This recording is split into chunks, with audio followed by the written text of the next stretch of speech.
أعوذ بالله من الشيطان الرجيم. بسم الله الرحمن الرحيم. لا جناح عليكم إن طلقتم النساء ما لم تمسوهن أو تفرضوا لهن فريضة ومتعوهن على الموسع قدره وعلى المقتر قدره متاعا بالمعروف حقا على المحسنين. وإن طلقتموهن من قبل أن تمسوهن وقد فرضتم لهن فريضة فنصف ما فرضتم إلا أن يعفون أو يعفو الذي بيده عقدة النكاح وأن تعفوا أقرب للتقوى ولا تنسوا الفضل بينكم إن الله بما تعملون بصير. حافظوا على الصلوات والصلاة الوسطى وقوموا لله قانتين. فإن خفتم فرجالا أو ركبانا فإذا أمنتم فاذكروا الله كما علمكم ما لم تكونوا تعلمون.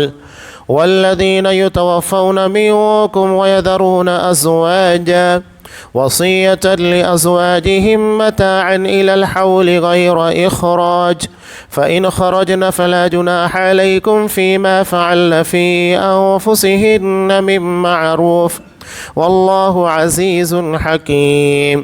وللمطلقات متاع بالمعروف حقا على المتقين.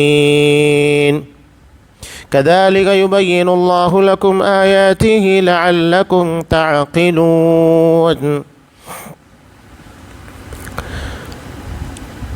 اگر تم عورتوں کو بغیر ہاتھ لگائے اور بغیر مہر مقرر کیے طلاق دے دو تو بھی تم پر کوئی گناہ نہیں، ہاں انہیں کچھ نہ کچھ فائدہ دو، خوشحال اپنے انداز سے اور تندرست اپنی طاقت کے مطابق دستور کے مطابق اچھا فائدہ دے، بھلائی کرنے والوں پر یہ لازم ہے۔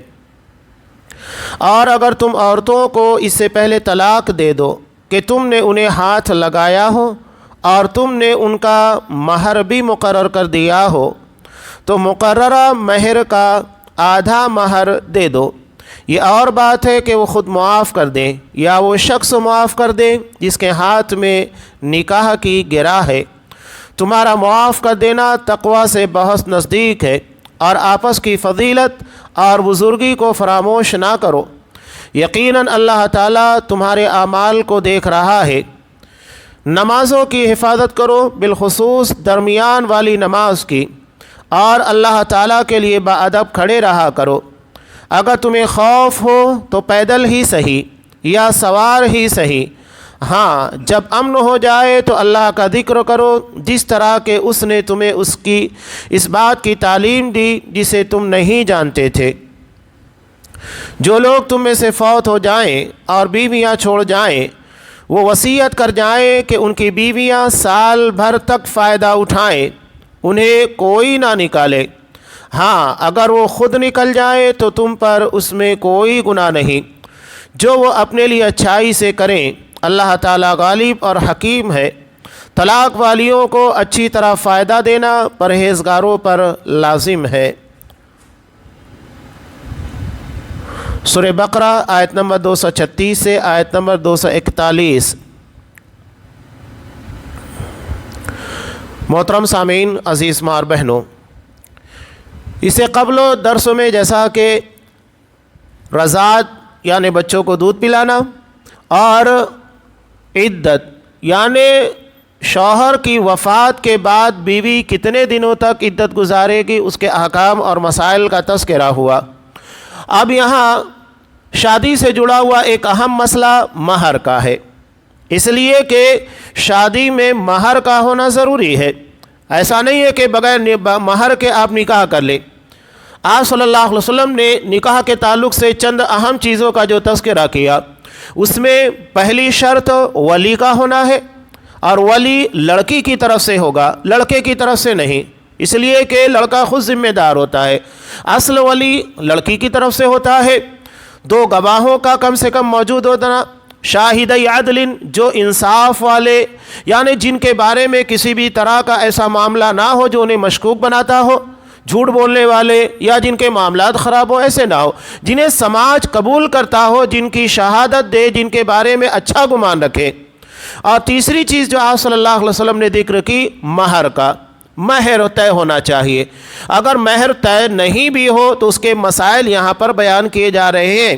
شریعت نے یہ تمام چیزیں اس لیے لاگو کی، اس لیے کہ یہ نکاح کے لوازمات ہیں، اور یہ ساری چیزیں ادا کرنا تبھی نکاح اپنی تکمیل کو پہنچے گا، اور ان ساری چیزوں کو ادا کرنا ضروری ہے۔ اب یہاں مہر کے تعلق سے دیکھیے مسائل چل رہا ہے۔ مہر، سب سے پہلی بات تو یہ ہے، مہر کے بارے میں کچھ بنیادی باتیں میں آپ کو بتاؤں۔ مہر کا تعلق اصلاً سماج اور معاشرے اور حالات سے ہوتا ہے۔ جو چیز جتنی چل رہی ہے اتنی دی جائے گی۔ کہیں پر ایسا ہوتا ہے جیسا کہ عمومی طور کے پر ابھی آپ دیکھیے کہ مالیگاؤں کے اندر عام طور سے جو مہر طے ہو رہا ہے 7,000 سے لے کر 11,000 روپے تک، یہ عمومی طور کے پر طے ہوتا ہے، جسے ہم کہتے ہیں معروف طریقہ، یعنی عام لوگوں کے اندر یہی چیز چل رہی ہے۔ اللہ نے جن کو زیادہ صاحب حیثیت بنایا ہے وہ 11,000 روپے دیتے ہیں، اور عام لوگ جو ہوتے ہیں 7,000 7,500 روپے دیتے ہیں۔ یہ ایک ماحول اور معاشرہ ہے۔ ٹھیک ہے، یہاں آپ یولا شہر کے رہنے والے ہو سکتا ہے اس میں کمی بھی ہو سکتی ہے، زیادتی بھی ہو سکتی ہے، یہ عمومی چیز ہے۔ اب کبھی ایسا بھی ہوتا ہے کہ ضروری نہیں، لیکن عمومی طور کے پر ایسا ہوتا ہے کہ 95% لوگ اسی کے پر عمل کرتے ہیں۔ کچھ پرسنٹ ایسا ہوتا ہے جو انتہائی مالدار ہوتے ہیں، تو یہ لوگ مہر میں سونا دے دیں گے، چاندی دے دیں گے، زیور بنا کر دے دیتے ہیں، یا رقم زیادہ دے دیں گے، تو یہ کوئی قباحت کی بات نہیں۔ مہر کا تعلق سماج سے جڑا ہوا ہے، اور ساتھ ہی ساتھ دولہے کی حیثیت سے جڑا ہے۔ وہ جتنی طاقت رکھتا ہے، ایسا نہیں کہ بیوی انتہائی مالدار ہے، شوہر نادار ہے، تو اس کی بنیاد کے پر شوہر کو کیسے بھی کر کے ہزاروں لاکھوں میں مہر ادا کرنا ہوگا، نہیں، یہ شوہر کی حیثیت۔ اور اگر بیوی نادار ہے، غریب ہے، شوہر بہت مالدار ہے، تو ٹھیک ہے، وہ اپنی طاقت کے اعتبار سے مہر دے گا۔ یہ نہیں کہ اس کی بیوی غریب گھرانے کی ہے، غریب ہے، تو اس کے اعتبار سے چند ہزار روپے پکڑا دے، نہیں، بلکہ زیادہ سے زیادہ مہر دے۔ مہر دراصل دولہے کی حیثیت اور کنڈیشن کی بنیاد کے پر طے ہوتی ہے، اور سماج کو بھی دیکھا جاتا ہے، تو یہ مہر کا مسئلہ ہے۔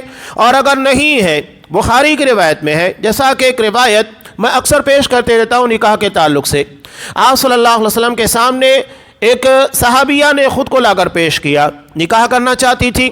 آپ صلی اللہ علیہ وسلم نے نکاح اٹھا کر دیکھا، نظر سے نیچے کر لی، یعنی آپ نکاح نہیں کرنا چاہتے۔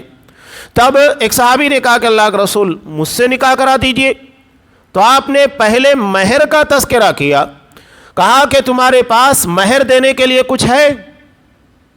تو وہ کہنے لگے یہی ایک لباس ہے، 2 چادریں زیب تن کیے ہوئے تھے۔ اللہ کے رسول نے کہا کہ اگر اس کو دو گے تو تم کیا پہنو گے؟ جاؤ گھر میں دیکھو، اگر کچھ ہے تو لا کر مہر میں دو۔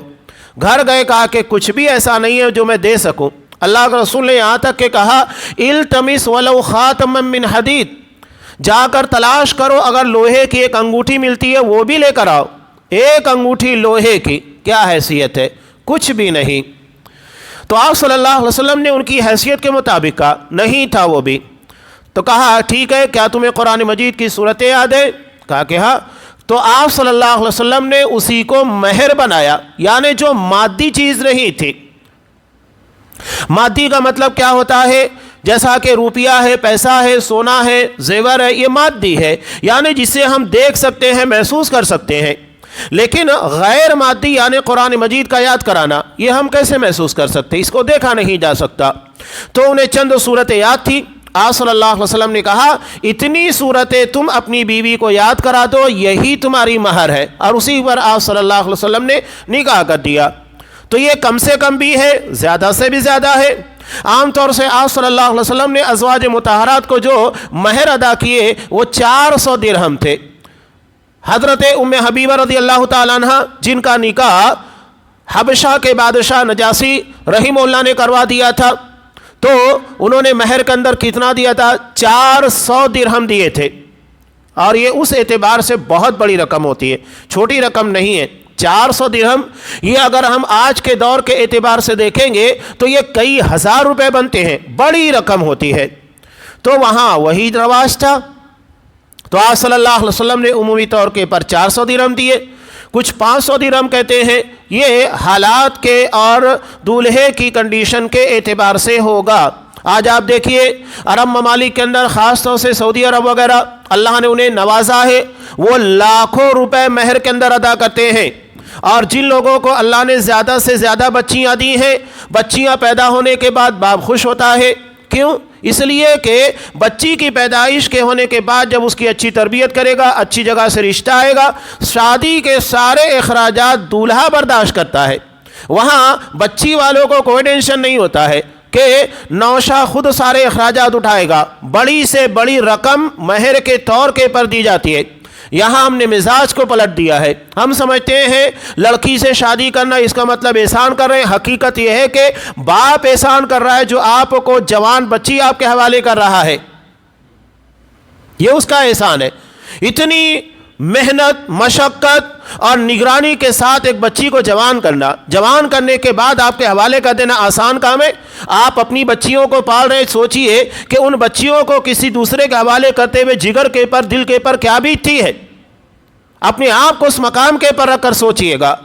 تو اللہ نے ان لوگوں کو نوازا ہے. عمومی طور کے پر یہ ہوتا ہے لاکھوں ریال, جو انڈین اعتبار سے تو بہت ہے, 22-23 روپیہ ایک ریال کا چلتا ہے, ہمارے ہاں کروڑوں میں پہنچ جاتا ہے. تو اتنی بڑی رقم کے ملنے کے بعد بچی کیا کرتی ہے؟ اسے تو ضرورت نہیں ہے, وہ اپنے شوہر کے گھر ہے, اللہ نے نوازا ہے, وہ پوری رقم اٹھاتی ہے, عام طور سے اپنے باپ کو دے دیتی ہے. بلکہ یہاں تک کے حالات ہیں کہ نوشا اگر اس کے سسر کا کچھ ڈیمانڈ ہوتا ہے یا وہ غریب ہوتا ہے, وہ صاحب حیثیت نہیں ہوتا, تو نوشا اپنی طرف سے اپنے سسر کے لیے انتظامات کرتا ہے, اسے کچھ تحائف یا مدد دے دیتا ہے. یہ اسلامی مزاج ہے. اور اگر اسی اسلامی مزاج کے مطابق چلے تو بچیاں پیدا ہونے کے بعد کسی کو دکھ نہیں ہوگا. ہمارے یہاں عام طور سے بہت سارے لوگ کیا کرتے ہیں, بچی کی پیدائش کے ساتھ ہی اس کی شادی بیاہ کا انتظام کرنے لگتے ہیں. ہمارے یہاں حکومت نے بھی باقاعدہ پالیسی بنا دی, ان لوگوں کے لیے اسکیمیں دے دی ہیں, آپ اتنا اتنا بھریے اور بچی جب جوان ہوگی, شادی کرنا ہوگا تو آپ نکال لیجئے اور اس میں حکومت کچھ مدد کرے گی. یہ کیوں ایسا؟ اگر اسلامی مزاج ہو تو ہمیں ان ساری چیزوں کی فکر ہی نہیں ہوگی, بلکہ بچی والا خوش ہوگا کہ بچی کے پیدا ہونے کے بعد مجھے کسی چیز کی فکر نہیں. بچے کے پیدا ہونے کے بعد اسے فکر ہوگی کہ بچے کو گھر بنا کر دینا ہے, کاروبار لگا کر دینا ہے, شادی کرنے کے وقت اسے اخراجات کرنے ہوں گے. ہمارے ہاں بچے پیدا ہونے پر کیوں خوشیاں منائی جاتی ہے؟ لڑکوں کی طلب کیوں ہوتی ہے؟ یہی بنیاد پر کہ اس کی شادی جب ہم کریں گے تو شادی کے موقع کے پر ہنڈا, بہت سارا جہیز, بہت سارا سامان ملے گا. یہ بہت سارے علاقوں میں لوگ ڈیمانڈ کرتے ہیں غیروں کی نقالی کی بنیاد پر, جبکہ یہ اسلامی مزاج نہیں ہے. تو یہ حالات ہے. اسلام کے مطابق جتنا آپ چلیں گے اتنا فائدے میں رہیں گے. سماج اور معاشرے میں ہر کسی کو فائدہ ہوگا, نقصان کسی کو نہیں ہوگا. ہمارے ہاں بچیوں کی پیدائش کے پر جو فکر انسان کے پر ٹینشن طاری ہوتا ہے, یا وہ بچیاں نہیں چاہتا ہے, کیوں ہے اس کی وجہ؟ اس کی بڑی وجہ یہی ہے کہ شادی بیاہ کے پر بہت اخراجات, بیجا اخراجات, اس کے علاوہ دولہے والوں کی طرف سے ڈیمانڈ, یہ بہت ساری چیزیں جو اس کے پر برڈن بن جاتی ہے, ایک ٹینشن بن جاتا ہے.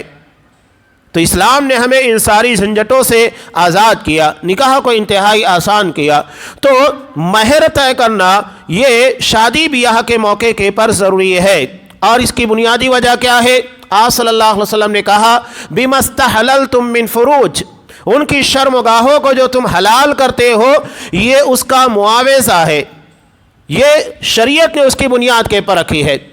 تو یہ مہر کی بنیادی وجہ ہے. اب دیکھیے یہاں پر مسائل بیان کیے جا رہے ہیں. قرآن بیان کرتا ہے لا جناح علیکم ان طلقتم النساء, کہ تمہارے پر کوئی حرج نہیں اگر تم عورتوں کو طلاق دو. مہر کے تعلق سے 4 الگ الگ کنڈیشن ہیں جو یہاں پر آ رہی ہیں. ما لم تمسوہن او تفرضوا لہن فریضہ, جنہیں تم نے ہاتھ نہیں لگایا, یہ اشارہ ہے, یعنی ان کے ساتھ ہم بستری نہیں کی گئی یا ان کا مہر مقرر نہیں کیا گیا. یعنی کن عورتوں کو طلاق دیا جا رہا ہے؟ جن کے ساتھ ہم بستری نہیں کی گئی یا ان کا مہر طے نہیں ہوا. اس کا مطلب یہ ہے کہ اگر نکاح کے موقع کے پر مہر طے نہیں ہوا ہے تب بھی دینا ہے, ایسا نہیں ہے کہ مہر طے نہیں ہوا تو نہیں دینا ہے. آج تو ہمارے یہاں عمومی طور کے پر یہی ہوتا ہے کہ نکاح کے موقع پر ہی مہر ادا کر دیا جاتا ہے، جو بہت اچھی چیز ہے. آگے چل کر کسی قسم کا اختلاف، کسی قسم کا تنازع نہیں ہوتا ہے. فوراً نکاح ہوتا ہے، نکاح کے فوری بعد ولی کے حوالے مہر کر دیا جاتا ہے. یہ بہترین طریقہ ہے، اس میں کسی قسم کا مسئلہ نہیں. تو قرآن نے کہا اگر ایسی عورتوں کو طلاق دیا جائے جن سے ہم بستری نہیں کی گئی یا ان کا مہر طے نہیں کیا گیا ہے، یہ کنڈیشن ہے. تو قرآن نے کیا کہا؟ وَمَتِّعُوهُنَّ، انہیں فائدہ دو، یعنی تمہیں جو بن سکتا ہے انہیں دے دو.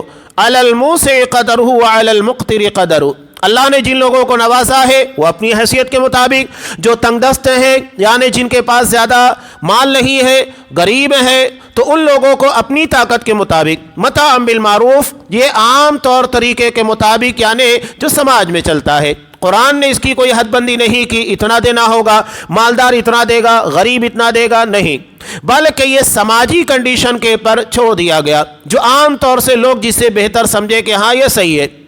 حقاً علی المحسنین، بھلائی کرنے والوں پر یہ لازم ہے. اب یہاں ایک بات، طلاق ہو رہا ہے اور قرآن یہ کہہ رہا ہے کہ تم انہیں فائدہ پہنچاؤ. عمومی طور کے پر طلاق سے کیا ہوتا ہے؟ رنجشیں ہوتی ہے، دو خاندانوں کے درمیان تنازع پیدا ہوتا ہے. تو قرآن نے یہاں پر کچھ مال دے کر جو معاملہ ختم کرنے کا حکم دیا، اس کی وجہ کیا ہے؟ تاکہ رنجشیں نہ ہو. اسلام رشتوں کو سنبھالنے کی کوشش کرتا ہے. ٹھیک ہے، کسی بنیاد کے پر اگر طلاق ہو بھی گیا تو معاملات مزید آگے نہ بڑھیں.